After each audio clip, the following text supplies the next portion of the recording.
Jay, I'm gonna make this video for you guys. I want to show you guys like a principle that I really believe in jiu-jitsu, and I think Stan was asking me to make this video, maybe show you guys like my viewpoint on jiu-jitsu and my teaching style. So anyway, we're gonna get right into it. One thing that you're preached from the beginning of jiu-jitsu is efficiency. Efficiency, it's number one, but nobody really tells you like how that applies to your actual movement. Like, okay, if this armbar is easier, it must be efficient.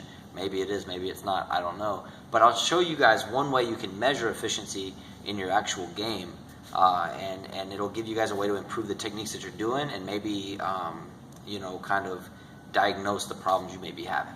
Okay, so essentially, my efficiency is going to be based on the amount of energy I put in, okay, and how effective the actual movement is. All right, and one way to test that when I'm moving is if between me and my opponent, who is making the larger movements. Okay, if I'm moving in a smaller motion than him and I'm still able to do techniques against him, then I'm being more efficient than he is overall.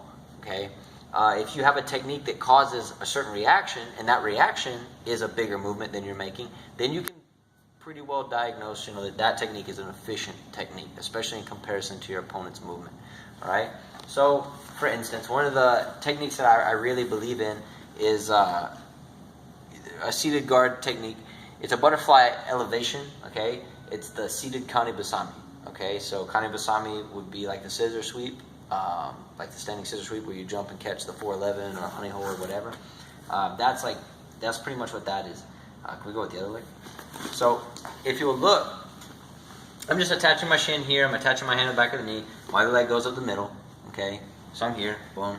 And then I like this grip. This is one of my favorite grips in the seated guard because it allows me to break posture. I can go forward, backward, side to side. The Kazushi possibility here is tremendous. All right, I love this one.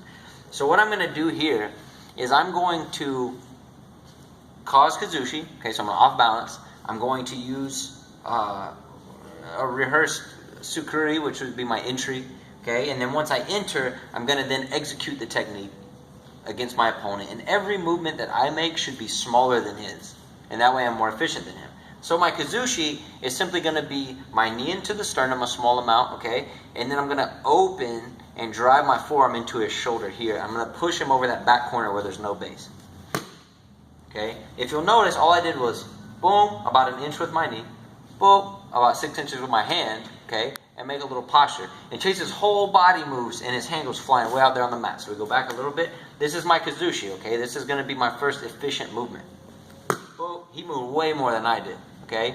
Once I open him, he's completely open now, I can do my Sukuri, my entry. So I'm going to enter while he's still off balance. Okay? So I'm entered, okay? I'm in my position. And now as Chase corrects his base, I'm just going to start elevating and lifting.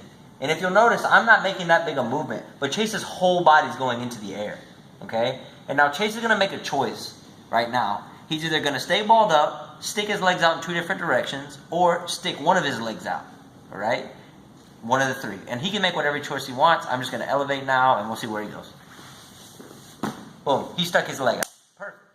By Chase choosing to stick his leg out, he made this big movement. All I have to do to capitalize is bring my foot to his hip. That's it. Okay, now I have him in Ashigurami. He's standing, or he has a base. All right, and his base, his weight is driven this way. All right, so now I want to pin Chase so that I can start to attack his leg. I'm just going to push this way. Chase is going to make a choice. Generally, he's going to stack into me and open his knee. As he opens his knee, I drive his knee to the mat. I sit up. I can start to attack, and that's that. Every movement that I made in there was much, much, much smaller than the movement Chase made as a reaction.